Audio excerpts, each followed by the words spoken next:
Now this is one subject that is rarely discussed.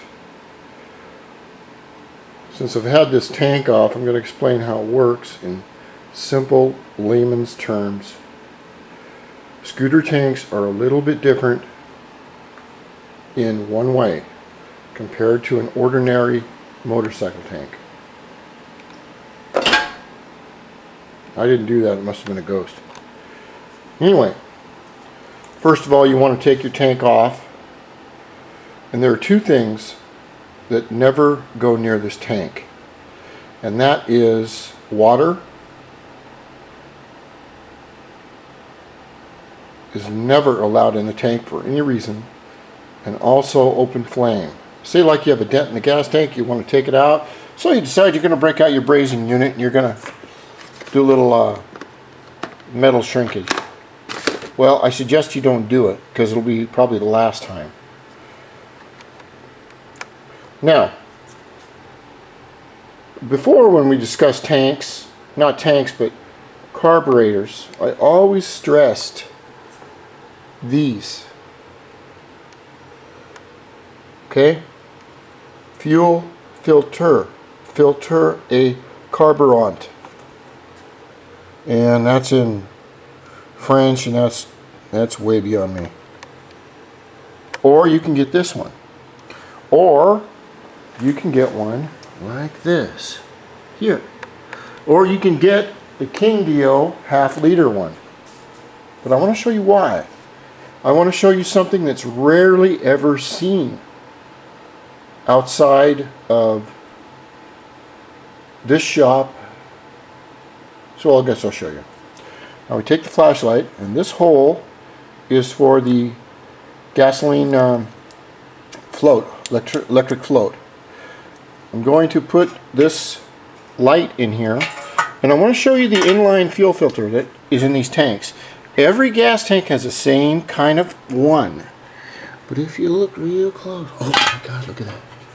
If you look real close in there, you'll see a thin plastic circular stick sticking out of the fuel hole, and if you look even closer, you'll notice that it has little tiny like screen door filaments in most of the top, but most of the bottom. Oh, there's nothing there.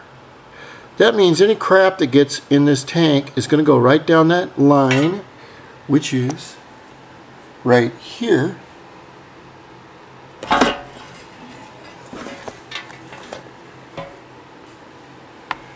And into your carburetor. So you can, like the Fram guy says, pay me now or pay me later. You're either going to pay the man for a good fuel filter, or you're going to pay him for a carburetor rebuild. Now, for a one-cylinder carburetor, it's a pain in the ass, but still, it can be avoided with a $4 filter. Now, if you have a CBR or 1100, or it's got 4 inline carburetors from 1978, and you get some crap that goes down that line and into your float bowls and into one of your jets, you're going to have to rebuild the whole shebang, the whole 9 yards. It's over. Now, I want to explain to you how a scooter gas tank works. You'll notice it has a little bell right here, and there's also a hose that comes off here that goes right up there and goes back to there, and then it's remunerated to here, and then we have the vacuum accelerator switch which is right up in there, and I can go on. I mean, the bullshit gets deeper. It's going to get so deep, we're going to need wings to stay above it. So, just a minute.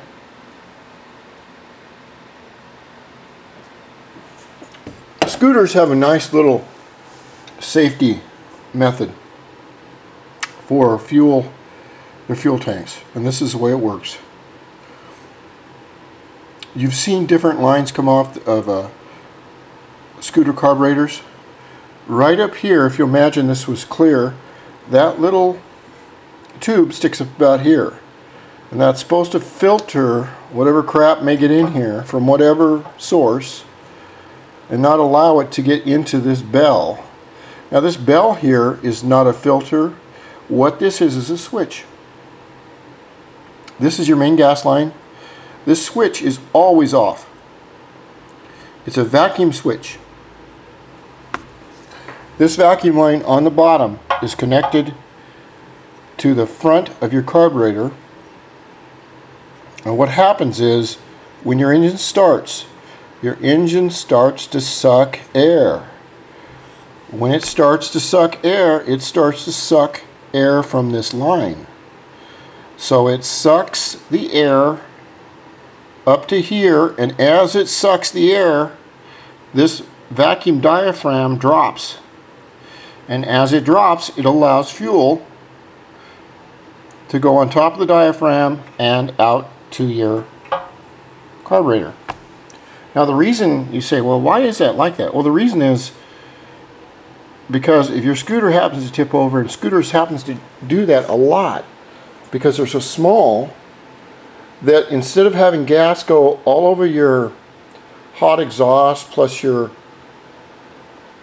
carburetor and cause a fire, what happens is if the engine's not running, then this vacuum switch is naturally closed. As the vacuum picks up, just imagine sucking on the end of this like a straw. All it takes is a light amount of vacuum, and this diaphragm pulls itself down and the gas flows.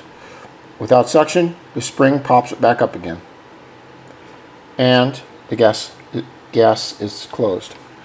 Now what I'm going to do is to clean this gas tank up. I think it holds about 1.2 gallons. And I'm going to run some more fuel line. That's the reason I took it off here.